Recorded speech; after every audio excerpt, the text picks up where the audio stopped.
अल्हम्दुलिल्लाहि वकफ़ा वसलामुन अला इबादिहिल्लज़ीना इस्तफ़ा अम्मा बाद। अल्लाह का हम सब पर बहुत बड़ा एहसान और बहुत बड़ा करम है कि अल्लाह पाक ने हम सब को थोड़ी देर के लिए अपने घर में यानी मस्जिद में जमा फरमाया। दुआ करो अल्लाह सब के जमा होने को कबूल फरमाए। मेरे भाइयों, जब भी अल्लाह पाक हमें दीन की बातें सुनने का मौका अता फरमावे तो उस मौके को गनीमत समझ लेना चाहिए। बहुत सी मर्तबा कुछ घड़ियाँ ऐसी होती हैं, उन घड़ियों की बदौलत अल्लाह पाक अपने बंदों को नवाजते हैं, यानी हिदायत की दौलत से मालामाल फरमा देते हैं। कुरान करीम के एक मकाम पर अल्लाह फरमाते फ़बश्शिर इबाद, मेरे बंदों को खुशखबरी सुनाओ। कौन से बंदे? अल्लज़ीना यस्तमिऊनल क़ौल फ़यत्तबिऊना अहसना। अल्लाह फरमाते मेरे वो बंदे जो दीन की बातों को, कुरान की बातों को, हदीस की बातों को ध्यान से सुनते हैं, तवज्जो से सुनते हैं। उलमा फरमाते हैं कि जब अल्लाह पाक दीन की बातें सुनने का मौका अता फरमावे तो उस मौके को गनीमत समझना चाहिए, उसकी कदर करनी चाहिए और दीन की बात को बहुत ज़्यादा ध्यान और बहुत ज़्यादा तवज्जो से सुनना चाहिए, अदब से सुनना चाहिए, तलब से सुनना चाहिए, जिसकी बरकत से अल्लाह पाक ज़रूर अमल की भी तौफीक नसीब फरमा देते हैं। दिल में तलब होती है, सुनने में अदब का लिहाज रखा हुआ होता है, तो फिर अल्लाह रब्बुल आलमीन की तरफ से अमल करना भी आसान हो जाता है। और हम सब को ये मालूम होना चाहिए, कोई नेक अमल हम अपनी मर्ज़ी से नहीं कर सकते हैं जब तक कि हमारा पैदा करने वाला अल्लाह हमें नेक अमल की तौफीक न दे देवे। और किसी भी गुनाह से हम अपनी मर्ज़ी से नहीं बच सकते हैं जब तक कि हमारा पैदा करने वाला अल्लाह हमें गुनाहों से बचने की ताकत और क़ुव्वत अता न फरमा देवे।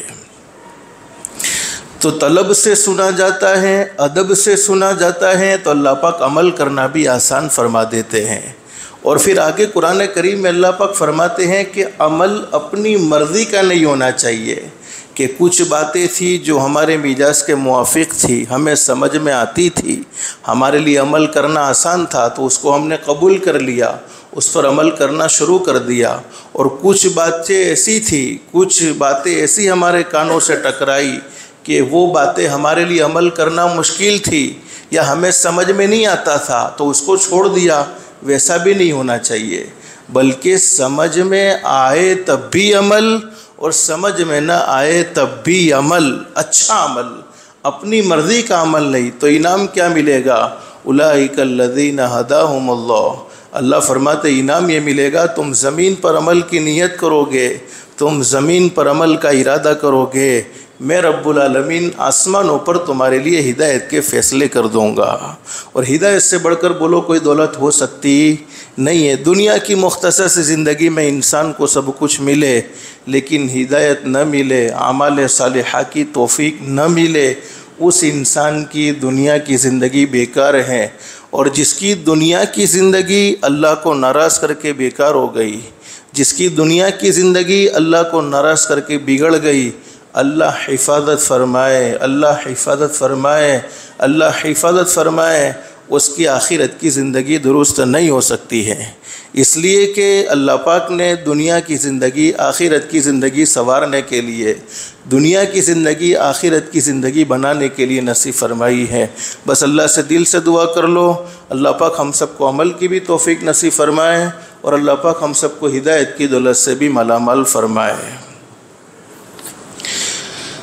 एक सहाबी ने हज़रत नबी करीम सल्लल्लाहु अलैहि वसल्लम से सवाल कर लिया, मेरे महबूब हज़रत मुहम्मदुर रसूलुल्लाह सल्लल्लाहु अलैहि वसल्लम, अल्लाह रब्बुल आलमीन किसी बंदे के बारे में हिदायत का फ़ैसला फरमा दे, बोलो हिदायत सिर्फ़ अल्लाह के सिवा कोई नहीं दे सकता।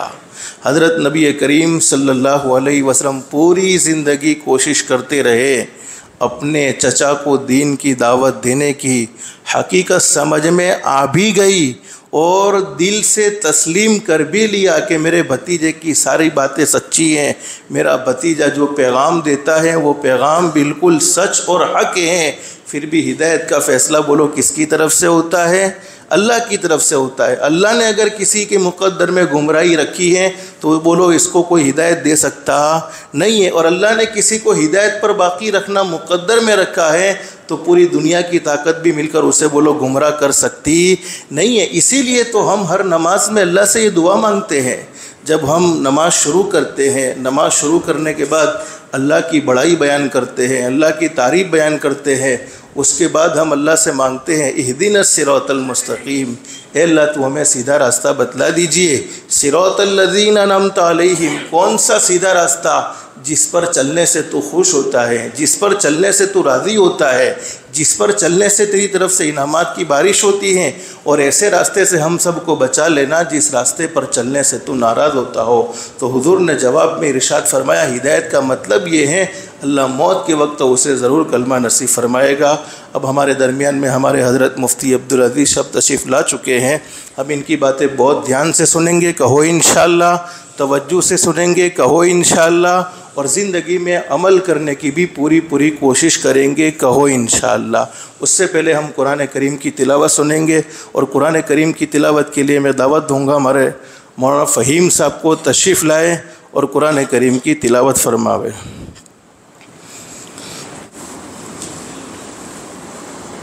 अऊज़ु बिल्लाहि मिनश शैतानिर रजीम। बिस्मिल्लाहिर रहमानिर रहीम।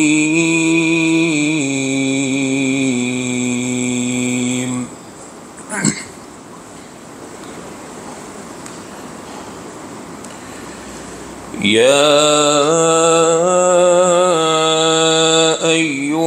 अय्युहल्लज़ीना आमनू ला तकूनू कल्लज़ीना आज़ौ मूसा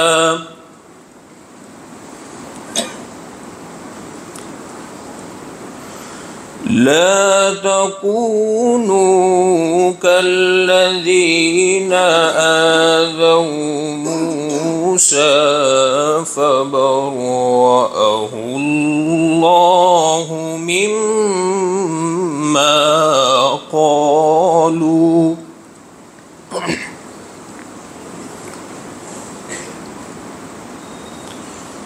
वकान इंदल्लाहि वजीहा।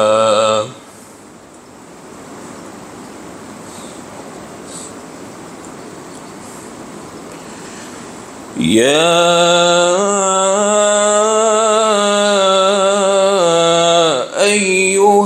अय्युहल्लज़ीना आमनु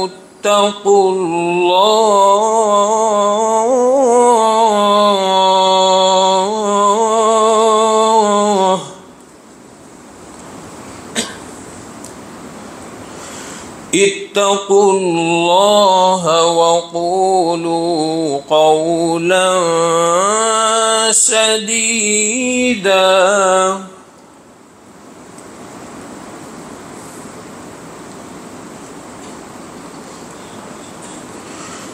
या अय्युहल्लज़ीना आमनु इत्तक़ुल्लाह वक़ूलू क़ौलन सदीदन युस्लिह लकुम अअमालकुम